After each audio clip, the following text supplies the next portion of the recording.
George Michael, returning with the second segment in the 60 Minutes episode on the Chang family. Here with me is Spring Moon. Hi.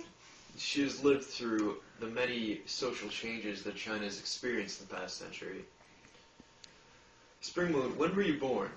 I was born in 1882 in Suzhou, China.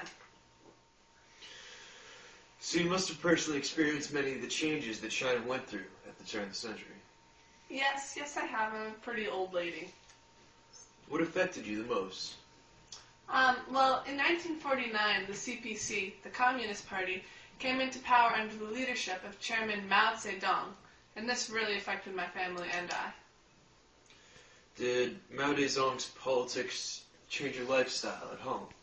Well, the communists believed that everyone was supposed to share stuff, and as the Chang clan, we had a lot of money, we had a big house, and we were forced to give it to the state. Really? Yeah, so I lost my land and my home. Oh, geez.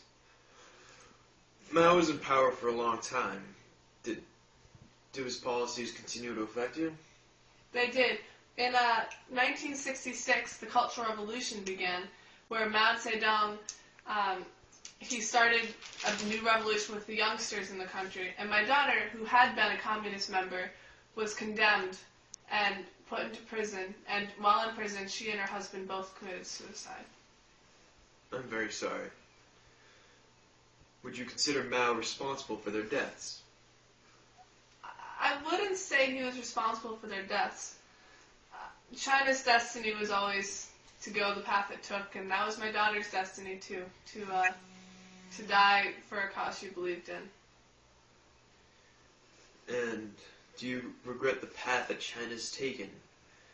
Do you think it is the reason your daughter has died?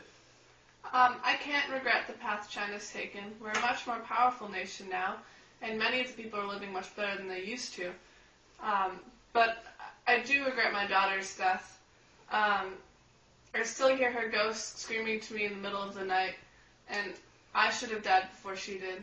But it was just as it was my daughter's destiny to die, it is my destiny to live to see many generations and to see a lot of change in China.